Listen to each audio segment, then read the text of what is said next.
তৃণমূল কংগ্রেসের second in command তথা কুণাল ঘোষের মতো এই সমস্ত নেতা নেতৃত্বদের সেনাপতি অভিষেক বন্দ্যোপাধ্যায় কি মিথ্যে কথা বলছেন?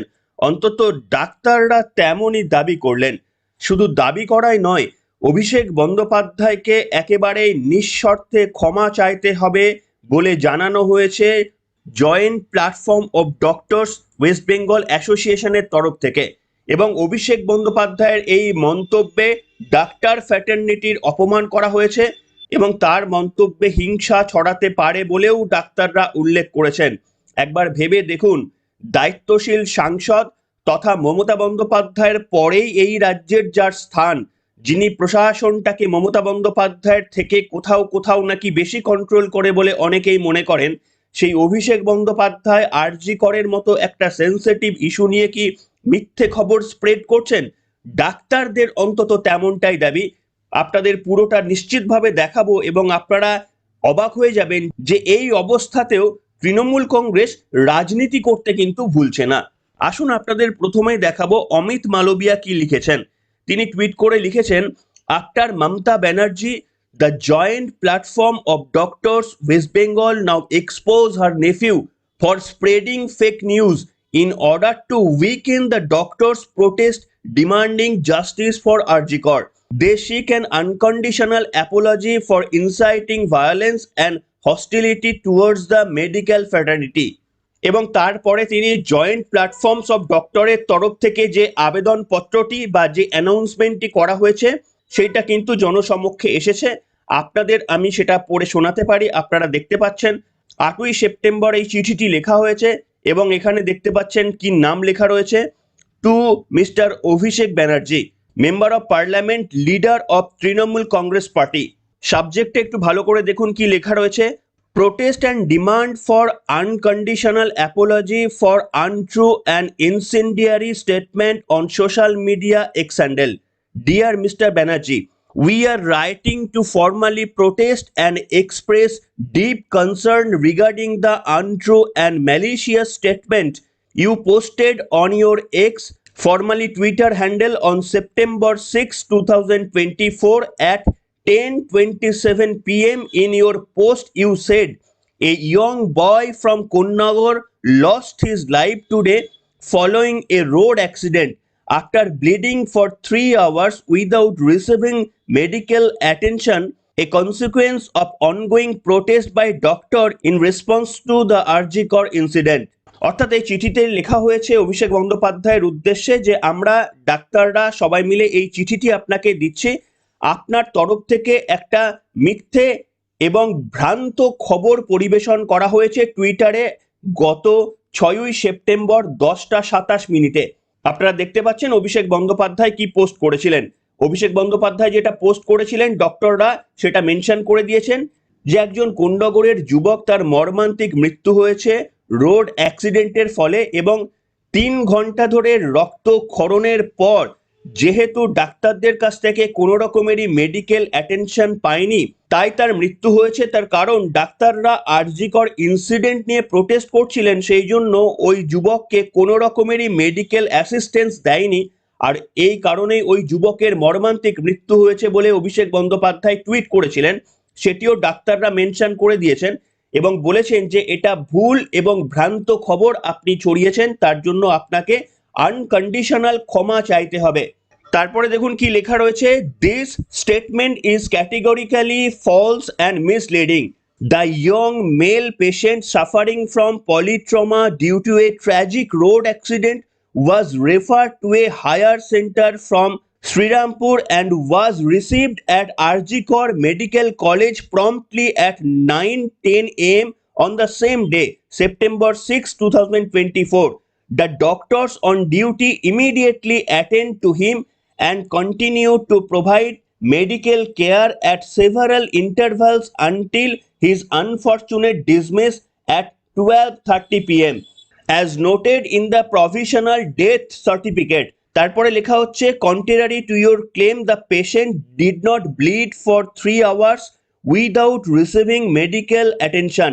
Your assertion lack any foundation in truth and disregards the efforts of made by the medical professional who did everything within their power to save the patient's life।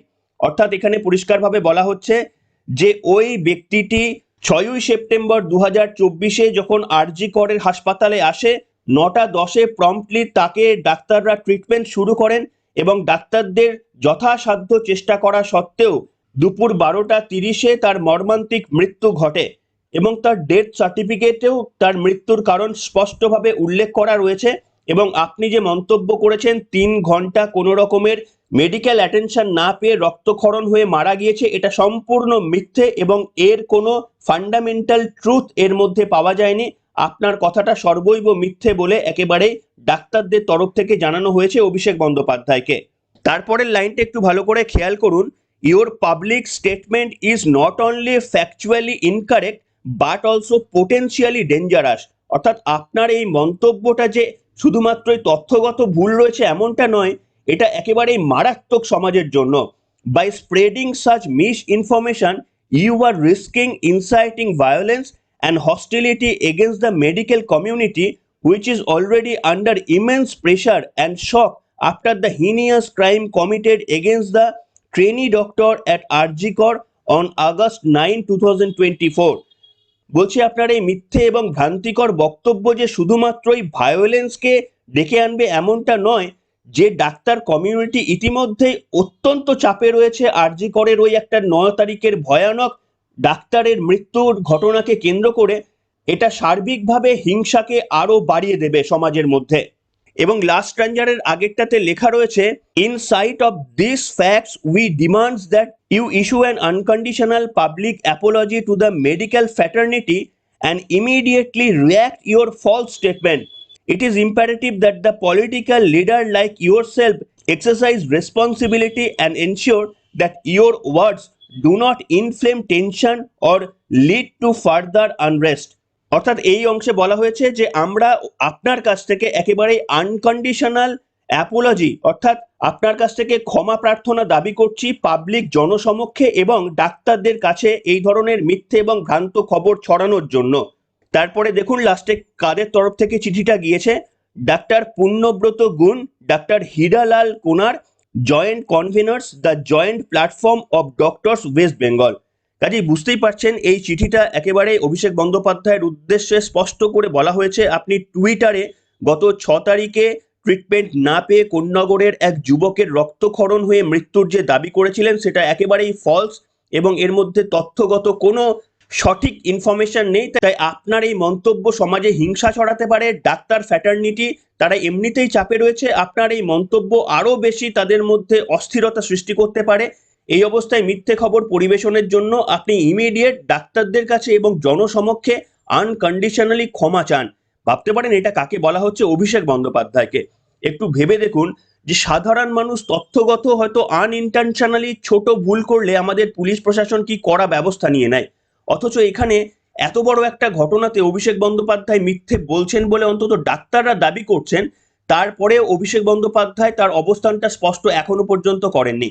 অভিষেক বন্দ্যোপাধ্যায়ের বলা উচিত যে হ্যাঁ, তিনি যা বলেছেন সেটা একেবারেই সত্য, তিনি ডাক্তারদের এই যে বিবৃতি সেটাকে তিনি ডিনাই করতে পারেন, কিংবা তিনি বলতে পারেন যে আমার কাছে ইনফরমেশন ছিল না, আমি ভুল তথ্য পরিবেশন করেছি, তার জন্য আমি ক্ষমা প্রার্থী। আমি আপনাদের আগেও দেখিয়েছি ওই কোন্নগরের এই ঘটনাটিকে নিয়ে তৃণমূল কংগ্রেসের প্রত্যেকটি নেতা, মানে আপনি যদি খেয়াল করে দেখেন, আমি অন্তত টুইটারটা খেয়াল করছিলাম, প্রচুর তৃণমূল কংগ্রেসের ছোট বড় মাঝারি নেতারা টুইট করে ওই ঘটনাটাকে উল্লেখ করে বারবার ডাক্তার সমাজকে তারা কতটা পাশবিক, তারা কতটা ইনজাস্টিস দিচ্ছে সাধারণ মানুষকে সেই প্রশ্ন তুলেছেন। এমনকি ওই মাকে, যে মর্মান্তিক মৃত্যু ঘটেছে তার মাকেও কিন্তু রাস্তায় নামিয়েছেন। আসুন তার মা কি বলেছেন আপনাদের ভিডিওটা একবার দেখাই।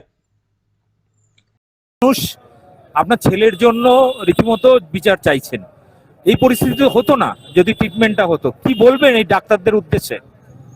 ডাক্তারদের উদ্দেশ্যে এটাই বলবো, তারা পরিষেবা চালু করুক। আমার মতন যেন আর কোনো মাকে না কাঁদতে হয়, আর কোনো সন্তানদের না কষ্ট পেতে হয়, না যন্ত্রণা পেয়ে মরতে হয়। তারা পরিষেবা চালু করুক, এটুকুই বলতে চাই। কিন্তু ডাক্তাররা তো বলছে যে না, পরিষেবা সব ঠিক আছে। তারা কোনো পরিষেবা দেয়নি, কোনো ট্রিটমেন্ট করেনি, ডাক্তাররা মিথ্যা কথা বলছে। ঠিক আছে। দেখলেন বন্ধুরা, এরকম তার মাকে দিয়ে প্রচুর ভিডিও করানো হয়েছে। জাগো বাংলায় তার মায়ের অনেক ভিডিও আমি দেখেছিলাম, জাগো বাংলাতে তার মায়ের এই ধরনের অনেক স্টেটমেন্ট রয়েছে। আমি নিশ্চিতভাবে যে ভয়ঙ্কর ঘটনাটা ঘটেছে তার জন্য সমব্যথী, কিন্তু তা বলে মিথ্যে খবর পরিবেশন করে এই আন্দোলনকে ভেঙে দেওয়া এটা কিন্তু অত্যন্ত খারাপ, এবং এই জন্যই কিন্তু তৃণমূল কংগ্রেস এতটা ধিক্কৃত হচ্ছে এই মুহূর্তে। গোটা রাজ্য জুড়ে মানুষ পথে নামছে শুধু আরজিকর কাণ্ড নিয়ে নয়, তৃণমূল কংগ্রেসের এই অবস্থান এবং তাদের এই ধরনের মিথ্যে কথা বা অর্ধ সত্য কথা বলায় মানুষকে সন্দেহের মধ্যে ফেলে দিচ্ছে যে সত্যি তৃণমূল কংগ্রেস কোনো কিছুই সত্য তথ্য দেয়। এবং আপনারা খেয়াল করে দেখতে পারেন, জহর সরকার যেদিন রিজাইন করলেন তার বক্তব্যেও কিন্তু সেই তথ্যটা লেখা ছিল। জহর সরকার লিখেছিলেন যে আমাদেরকে মানুষ অবিশ্বাস করতে শুরু করেছে, এমনকি যদি আমরা কোথাও গিয়ে সত্য তথ্যও দিই সেটাও মানুষ পর্যন্ত বিশ্বাস করছে না। এটা জহর সরকার তৃণমূল কংগ্রেসের এখনো পর্যন্ত খাতায় কলমের যিনি রাজ্যসভার সাংসদ, তিনি তার পদত্যাগপত্রে এই কথাটি উল্লেখ করেছেন। এবং এটার পেছনে যথেষ্ট কারণ রয়েছে। আপনি যদি 90টা মিথ্যে কথা বলেন আর 10টা যদি সত্যি কথা বলেন, মানুষ ওই 10টা সত্যি কথাটাকেও না গ্রহণ করতে পারে না। মানুষ ভাবে যে এরা তো 90টা মিথ্যে কথা বলছে, তাহলে এটাও হয়তো মিথ্যে কথা। এটা জহর সরকার নিজে পর্যন্ত বলে গিয়েছেন তার স্টেটমেন্টে, আমার বক্তব্য নয়। এবং তারপরেই দেখুন অভিষেক বন্দ্যোপাধ্যায়, এত বড় একজন রাজনৈতিকবিদ, মানে তার হাতে অনেকটা প্রশাসনের কন্ট্রোল রয়েছে, তিনি যদি এই পরিস্থিতিতে মিথ্যে সংবাদ পরিবেশন করেন তাহলে তৃণমূল কংগ্রেসের উপর আস্থা আর কে দেখাবে? কোন মানুষটা তৃণমূল কংগ্রেসকে বিশ্বাস করতে পারবে বলুন তো? অভিষেক বন্দ্যোপাধ্যায় এই ঘটনার পর অন্তত এখনো পর্যন্ত রিয়াকশন জানায়নি। যদি রিয়াকশন তিনি জানান, নিশ্চিতভাবে সেটিও আপনাদের সামনে সমানভাবে দেখাবো। যে তিনি বলতেই পারেন না এটা ভুল তথ্য, ডাক্তাররা মিথ্যে কথা বলছেন, কিংবা তিনি বলতেই পারেন যে আমার তথ্য ভুল ছিল, আমি ক্ষমা প্রার্থী। এখনো পর্যন্ত কিন্তু অভিষেক বন্দ্যোপাধ্যায়ের তরফ থেকে কোনো মন্তব্য করা হয়নি, এবং আমার ধারণা তিনি হয়তো কোনো মন্তব্য করবেনও না। এবং গোটা তৃণমূল কংগ্রেস এই খবরটাকে নিয়ে প্রচার করে বেড়ালো যে ডাক্তাররা কতটা নির্দয়, একটা নির্যাতনের বিচার চাইতে গিয়ে তারা কতগুলো মানুষকে মৃত্যু মুখে ঠেলে দিচ্ছে, এটাই কিন্তু পোট্রে করার চেষ্টা করছে তৃণমূল কংগ্রেসের একটা বড় অংশের নেতা নেতৃত্বরা, যেটা কতটা অনুচিত একটু ভেবে দেখুন।